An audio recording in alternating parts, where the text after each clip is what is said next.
其實每當我聽到有人咁樣講嘅時候咧，我都好懵啊！我行步路都覺得攰啊，而家行得多啊，腰痛膝頭哥痛啊，真係唔認路都唔得㗎。講緊你廿幾30歲，可能比你40歲好未 ？Come on， 大家仲好後生，好年輕。只要你開始做運動，做 weight training 又好，你去跑步又好，去拉筋又好，總之你做任何形式嘅運動，與其抱怨自己嘅身體話真係冇以前咁 fit 喎。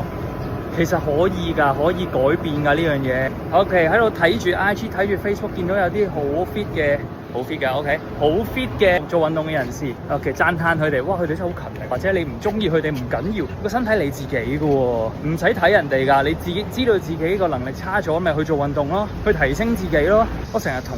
啲想放棄嘅朋友會咁樣講，譬如佢50歲、60歲，喂，如果一旦唔好彩有命10年20年，唔通你點樣？每日都係撳住個膝頭哥話唔舒服，每日都行完翻去又揼下條腰，又喺度呻又唔舒服，喐下啦，真係咁唔好彩俾你有多10年20年命，好辛苦噶，唔係等佢冇事然後繼續生活噶嘛，個身體係你噶，得唔得啊？比如你50歲60歲有個仔，然後佢話要同你去歐洲去旅行，哇，冇得揸車喎，一定要行喎，你行唔到啊，享受唔到呢個快樂咯。身體係我哋最寶貴嘅資源嚟噶，由細到大就好建立好一個做運動嘅習慣，令到自己可以冇痛冇病咁行落去啦。